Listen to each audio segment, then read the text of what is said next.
खूब अर्निंग करी, दबा के अर्निंग करी और उसी से सारी चीजें मैंने ग्रो करी। 500 रुपए से मैंने होस्टिंग स्टार्ट करी और 500 रुपए जो फर्स्ट इन्वेस्टमेंट था मेरा उस ब्लॉग के लिए, उस 500 रुपए से ही मैंने लाखों रुपए बना लिए। Hey everyone, Shashank this side once again। आज हम सीखेंगे किसी एक्सपर्ट से कि आप कैसे एक्चुअली एसईओ करते हैं, कैसे आप डिफरेंट इंडस्ट्री के वर्टिकल्स को समझते हैं, और अगर आपको बिजनेस करना है रियलिटी में तो डिजिटल मार्केटिंग कैसे आपकी हेल्प कर सकती है। आज की वीडियो में मेरे साथ में है डीपी विश्वकर्मा। नाम ऑब्वियसली आप पहले से ही जानते होंगे, मुझे बताने की जरूरत नहीं है। डीपी विश्वकर्मा ऑलरेडी काफ़ी फेमस हैं। क्यों है फेमस मैं आपको बता देता हूँ। He is into SEO most of the times, और एसईओ में ऑलरेडी बहुत अच्छी कंपनीज हैं जो ये रन कर रहे हैं। कुछ और भी इनके मल्टीपल वर्टिकल्स हैं, अलग अलग चीज़ों में ये काम करते हैं। तो उन सारी चीज़ों के बारे में आज हम बात करेंगे। वीडियो डेफिनेटली इंटरेस्टिंग है, मेक श्योर आप लास्ट तक देखें। तो चलिए शुरू करते हैं आज का वीडियो। वेलकम डीपी भाई आपको। फर्स्ट ऑफ ऑल आप यहाँ पर वीडियो में आए मेरे साथ में। बहुत दिन से हमारा प्लान बन रहा था, फाइनली यू आर हेयर। तो थोड़ा सा अपने बारे में आप बताइए पहले तो यहाँ पर सबको कि आप एग्जैक्टली क्या करते हैं, कैसे जर्नी स्टार्ट हुई है, और अभी क्या क्या चीज़ें चल रही हैं आपकी लाइफ में। Thank you sir for inviting me. और अगर जर्नी और थोड़े बहुत बात करें बैकग्राउंड के बारे में, तो फर्स्ट ये कि सबको ही पता है कि मैं स्टार्टिंग मैंने एसईओ से ही किया हुआ है। तो वन बाय वन चीज़ें बता देता हूँ बहुत ही शॉर्ट तरीके से। फर्स्ट कि मैं एक इंजीनियर हूँ बाय एजुकेशन। उसके साथ पैरेलली मैं एक हार्डकोर मार्केटर हूँ, डिजिटली ज़्यादा एक्टिव हूँ। और इसके साथ साथ मैं एक एसईओ एजेंसी रन करता हूँ और बाकी कुछ पैरेलल स्टार्टअप्स है अलग अलग वर्टिकल्स में। कुछ फिटनेस में है, कुछ फैशन ब्रांड में है, कुछ कम्युनिटी बेस है। यही चीज़ें मैं रन करता हूँ। ठीक ठाक कमा लेता हूँ, खर्चा चल जाता है मेरा। और बाकी अगर इंटरेस्ट की बात करें तो सबसे ज़्यादा जो मेरा कोर इंटरेस्ट है वो एसईओ के ऊपर ही है। सर ने काफ़ी अच्छे से इंट्रोड्यूस वैसे भी कर दिया, कुछ थोड़ा ज़्यादा मुझे बता दिया कि मैं कोई एक्सपर्ट वैसा नहीं हूँ। मैं एक एसईओ कंसल्टेंट हूँ और लोगों के बिजनेस को ग्रो करने में डिजिटल मार्केटिंग का यूज करके उनको हेल्प करता हूँ। लाइक अगर किसी को अपनी स्टार्टअप को ग्रो करना है या फिर स्क्रैच से पूरा स्टार्टअप करना है, तो वो पूरा स्ट्रक्चर हम लोग तैयार करते हैं। डेफिनेटली एसईओ भी एक ऑर्गेनिक वे है मार्केटिंग करने का, तो वो भी हम लोग इंक्लूड करते हैं। उसको करते-करते वो एसईओ का थोड़ा-सा कोर इंटरेस्ट मेरा ज़्यादा है, तो एसईओ के ऊपर मैं थोड़ा-सा ज़्यादा बात करता हूँ, क्योंकि ऑर्गेनिकली जो ग्रोथ मिलती है स्टार्टअप को, मुझे लगता है कि वो लॉन्ग लास्टिंग रहती है और एक अच्छा आउटपुट देने लगती है आपको कुछ टाइम के बाद। बहुत बढ़िया। तो डीपी भाई सबसे पहले तो मैं आपसे ये पूछना चाहूँगा कि आपकी जर्नी एक्चुअली शुरू कहाँ से हुई थी। मतलब आपने कोई कोर्स किया था इसके पहले, या फिर आपने कुछ और प्लान किया था? डिजिटल में कैसे एंट्री हुई आपकी? बेसिकली मैं आपको अगर इस जर्नी की बात करें तो कॉलेज के टाइम से इंजीनियरिंग बैकग्राउंड है, आईटी में थोड़ा-सा मेरा कोर इंटरेस्ट ज़्यादा था। स्टार्टिंग में मैं इलेक्ट्रिकल इंजीनियर हूँ, बट मेरा starting he core interest IT industry से ही थी, तो वो इंटरेस्ट वहीं से जनरेट था हमेशा के लिए कि मैं कुछ वेबसाइट के बारे में, एप्लीकेशंस के बारे में, हमेशा कॉलेज में भी ये सब चीज़ों के बारे में डिस्कशन चलता रहता है। ऑलमोस्ट प्राइज़ेज़ भी हैं कॉलेज लेवल पे। बट वो मुझे पता नहीं था कि बेसिकली ये डिजिटल मार्केटिंग का पार्ट है, और उस टाइम पे मैं एमएलएम करता था। तो वो सेल्स मार्केटिंग का बहुत अच्छा इंटरेस्ट था मेरे अंदर। वो मेरा मैं था कि मुझे करना ही इसी फील्ड में जाना है, कुछ पर्टिकुलर अपना ही इंडिविजुअल स्टार्ट करना है सारी चीज़ें। तो वो इंटरेस्ट था धीरे-धीरे करके कॉलेज के बाद ऑलमोस्ट सबको पता है कॉलेज का प्लेसमेंट आपको मिलता है, अगर आप जॉब करते मिल जाती है तो ठीक है, नहीं मिलता है तो आपको कुछ इंडिविजुअली फाइट करना पड़ता है। तो मेरे साथ पैरेलल ही था, कॉलेज का प्लेसमेंट भी था, लेकिन वो प्लेसमेंट ऐसा था कि वो किसी काम का नहीं था। वो सेल्स मार्केटिंग की थी ही, लेकिन वो फील्ड वर्क था टोटल, मुझे करनी नहीं थी, मुझे कुछ यूनिक तरीके की चीज़ें करनी थी। इसलिए मैंने फिर धीरे-धीरे स्टडी करके देखा, 2-3 महीने कॉलेज के बाद टाइम स्पेंड किया कि क्या ऐसी चीज़ है जिसको जो मेरा कोर इंटरेस्ट है उसमें मैच करता है। तो वो कहीं न कहीं वो डिजिटल मार्केटिंग, एसईओ ये सब ही निकल के आ रहा था इंटरनेट पे। तो मैंने उसी को परस्यू किया। लेकिन हाँ, जैसे आपने बोला कि कोर्स किया या नहीं किया, हाँ, बेसिकली मैंने कोर्स किया क्योंकि उस जिस टाइम पे मैंने करियर स्टार्ट किया इतना इंटरनेट पे नहीं था भी तो वो बहुत टफ था पढ़ना, समझना। अब मुझे ऐसा लगता है कि कोर्स जो मैंने किया वो मेरा अच्छा डिसीजन था, क्योंकि एकदम से वो 3 महीने का पूरा मटेरियल मुझे मिल गया। स्टेप बाय स्टेप सारी चीज़ें मुझे पता चल गई कि डिजिटली हम क्या-क्या करते हैं। हाँ, वो इतना स्ट्रॉन्ग वो इम्पैक्ट नहीं डाल पाया कि मैं उससे अपना करियर ग्रो कर सकूँ या फिर अपना स्टार्टअप ग्रो कर सकूँ। लेकिन हाँ, जो कोर्स था उससे मुझे इतना समझ में आ गया कि हाँ, इस इंडस्ट्री में कितना पावरफुल है और किस तरीके से हम अपना करियर भी ग्रो कर सकते हैं, बिज़नेस ग्रो कर सकते हैं, बाकी चीज़ें भी ग्रो कर सकते हैं। इसलिए मैंने कोर्स परस्यू किया, 3-4 महीने वही कॉलेज के बाद मैंने परस्यू किया, उसके बाद मैं लग ही गया एकदम काम पे, डिजिटल मार्केटिंग में ही घुस गया। पहले मैं फ्रीलांसिंग करता था, फिर बीच में मैं जॉब भी करा वो फाइनेंशियल कंडीशंस की वजह से। फिर जॉब में वो मन नहीं लगा और डिजिटली इतने स्ट्रॉन्ग हो चुके थे कि लगता था कि अपनी ही वेबसाइट, अपनी ही चीज़ें स्टार्ट की जाए और उसके बाद उसी को परस्यू किया जाए और उसी में करियर बनाया जाए, तो वही है, पूरा ये जर्नी है। पहले एमएलएम इंजीनियरिंग में एमएलएम के बाद डिजिटल मार्केटिंग 3 महीने का कोर्स किया। उसमें अच्छी एजुकेशन ली, बेसिकली सारा कुछ फंडा क्लियर हो गया था। फिर उसके बाद फ्रीलांसिंग स्टार्ट करी। फ्रीलांसिंग में अच्छा करने लगे, पैसे-वैसे आने लगे। उसी पैसे को यूज़ करके फिर कंपनी रजिस्टर कराई, कंपनी को फिर ग्रो करने में लगे हुए हैं।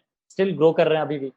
बहुत बढ़िया। सो डीपी भाई, सबसे इम्पोर्टेंट क्वेश्चन आपके लिए तो ये है डेफिनेटली, मतलब क्वेश्चन क्या है मैं खुद ही जानता हूँ कि मेरा भी पहले थोड़ा सा बैकग्राउंड एमएलएम से रहा है, क्योंकि मैंने खुद नहीं किया था बट मेरी फैमिली में मेरे भैया बहुत ज़्यादा करते थे, काफ़ी पैसे भी डुबोए उन्होंने अपने, फ्रैंकली स्पीकिंग। लेकिन at the end of the day समझ में आई चीज़ें और कैसे मूव कर रही थी, वो काम भी करे आगे। लेकिन जितने भी लोग मैंने देखे एमएलएम इंडस्ट्री में वर्क कर रहे थे, उनका सेल्स एंड मार्केटिंग अमेजिंग है। वो बहुत बढ़िया काम करते हैं सेल्स एंड मार्केटिंग में, उनको पता है चीज़ें कैसे कन्वर्ट होती हैं। तो दैट्स अ बेनिफिट पॉइंट जो मुझे लगता है आपको डेफिनेटली मिला होगा उससे। अपार्ट फ्रॉम दैट, मेरा आपको बहुत इंपॉर्टेंट क्वेश्चन ये है नेक्स्ट कि आपने अभी कौन कौन से वर्टिकल्स में काम कर रहे हैं आप, और साथ में अगर कंपनीज का नाम आप बताना चाहें तो, इन केस आप प्रमोट करना चाहें, आई डोंट माइंड, आप बता सकते हैं उनका नाम भी, कि कौन कौन से वर्टिकल्स में आप काम कर रहे हैं और एग्जैक्टली क्या नाम है, अगर आप उन्हें बताना चाहें तो। बेसिकली जैसा आपने बोला कि एमएलएम करने के वजह से सेल्स मार्केटिंग को वो स्ट्रांग वो हो जाता है, वो बेस पूरा मजबूत हो जाता है। मेरे साथ भी सबसे अच्छी चीज़ यही हुई है कि मैंने उसमें काफ़ी लंबा एक्सपीरियंस है मेरा। मैं ये नहीं बोलूँगा कि मैं उसमें सक्सेसफुल था या उसमें कितने पैसे कमाए, वो स्कैम है नहीं, वो डिस्कशन नहीं है हमारा। लेकिन बेसिकली हाँ, उससे मुझे इतना ज़्यादा बेनिफिट मिला कि मैं किसी भी वर्टिकल में काम करता हूँ, तो मेरा जो बेसिक कैलकुलेशन है ना कि मुझे कितने रुपए का सामान बेचना है या फिर कितने रुपए का सर्विस देनी है, क्या करना है, और उसमें मार्केटिंग कॉस्ट कितनी रखनी कर सकते हैं, क्या चीज़ें ऐड ऑन करनी है, डिस्ट्रैक्ट मतलब ऐड करना है या निकालना है, जो भी चीज़ें करनी है, वो कैलकुलेशन मेरी बहुत शॉर्ट रहती है। मतलब मैं फटाफट कर लेता हूँ किसी भी चीज़ के लिए। ये मेरा बहुत स्ट्रॉन्ग हो गया है। अगर वर्टिकल्स की बात करें तो बेसिकली डिजिटल मार्केटिंग में ही मेरा कोर इंटरेस्ट है, तो डिजिटल मार्केटिंग की चीज़ों में ही ज़्यादा इंटरेस्ट रहता है, स्टार्टअप वगैरह के बारे में बात करना, लिखना। कंसल्टिंग मेरा मेन मेन है, एक प्राइमरी इनकम सोर्स आप बोल सकते हो। उसके बाद वर्टिकल जो दूसरा है वो है एजेंसी में रन करता हूँ, जिसमें हम लोग स्टार्टअप का सॉल्यूशन प्रोवाइड करते हैं। ये मेरा प्राइमरी इनकम का ही सेकंड है, जिसमें हम लोग अच्छा कर रहे हैं। जिसका ऑलमोस्ट अगर रजिस्टर्ड कंपनी की बात करें तो keywords cloud technology private limited मेरी रजिस्टर्ड फर्म है, जो चल रही है, सक्सेसफुली चल रही है। अगर और स्टार्टअप्स और वर्टिकल्स की बात करें तो स्टाइलो आउट मैंने एक ब्रांड बनाया है जो फैशन ब्रांड है। उसको भी बहुत स्क्रैच से हम धीरे-धीरे ही ग्रो कर रहे हैं, और कोविड में ही स्टार्ट किया हमने, कोविड के टाइम पे ही स्टार्ट किया। बट कोविड का थोड़ा-सा सिचुएशन ठीक नहीं है, मार्केट का सिचुएशन ठीक नहीं है, तो उसको बहुत ही स्लो तरीके से हम ग्रो कर रहे हैं। उसके बाद जो वर्टिकल है हमारा फिटनेस वर्टिकल है, फिट एप्स करके एक मैं स्टार्टअप रन करता हूँ, वो भी एक रजिस्टर्ड फर्म है, इंडिविजुअल पार्टनर के साथ है वो मेरा। सॉरी वो एक अलग पार्टनर के साथ है मेरा, वो भी फिटनेस में बहुत अच्छा हम कर रहे हैं। बहुत अच्छा प्रमोशन कर रहे हैं, बहुत अच्छे तरीके से ब्रांड को ग्रो कर रहे हैं, बहुत अच्छा कन्वर्जन भी हमारे पास आ रहा है, एक ये है। इसके अलावा अगर लास्ट कोई बात करें तो कुछ पैसिव इनकम के मैंने सोर्सेज़ बनाए हुए हैं, एफिलिएट बेस भी हैं।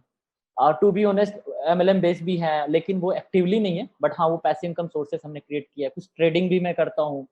मतलब मैं डिफरेंट वर्टिकल एक्चुअली क्या है ना, वो इंजीनियरिंग वाला टेस्ट अभी भी खत्म नहीं हो रहा।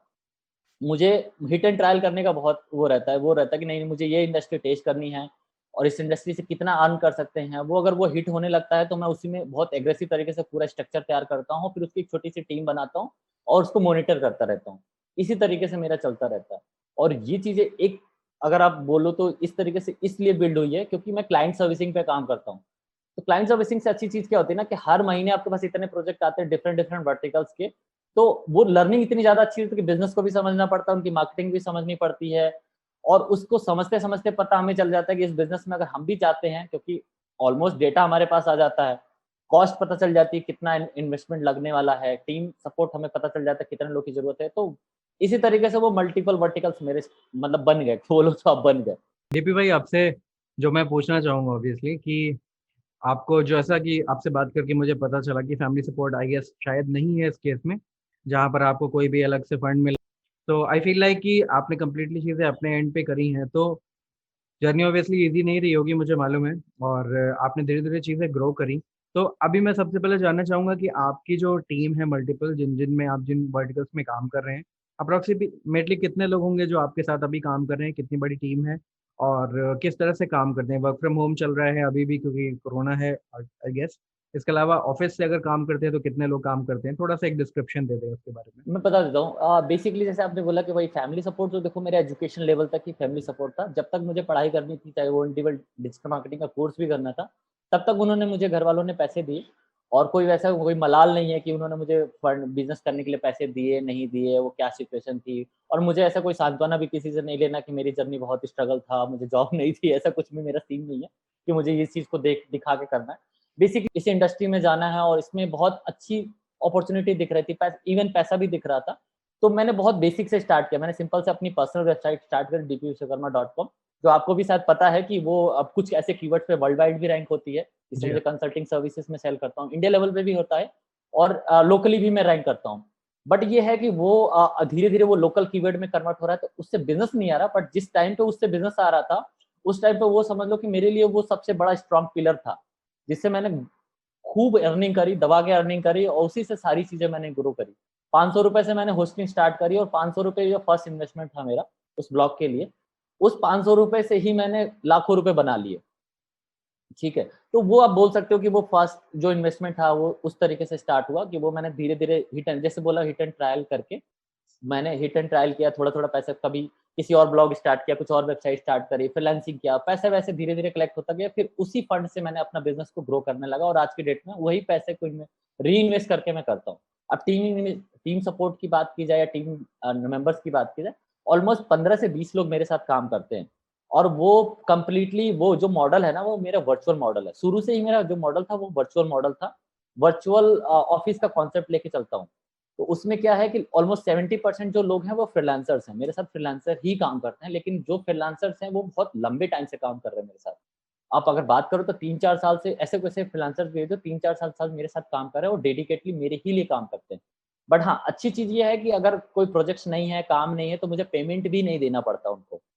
तो मेरा एक हिसाब से आप बोलो सेफ साइड भी है।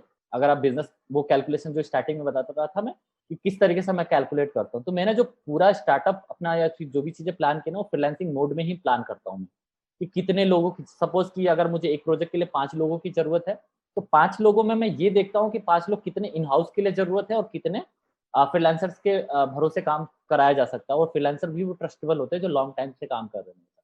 इस तरीके से डिज़ाइन किया हुआ है। डेफ़िनेटली हमारा भी ऑफ़िस है, नेक्स्ट सेक्टर 3 में एक ऑफ़िस है, लेकिन वहाँ पे जो ऑफ़िस है वो सिर्फ़ डेवलपमेंट के लिए हमने बनाया है, वेबसाइट और ऐप डेवलपमेंट के लिए। और वहाँ पे हार्डली 7 से 8 लोग काम करते थे क्योंकि अभी कोविड के बाद हमने वो ऑफ़िस बंद कर दिया।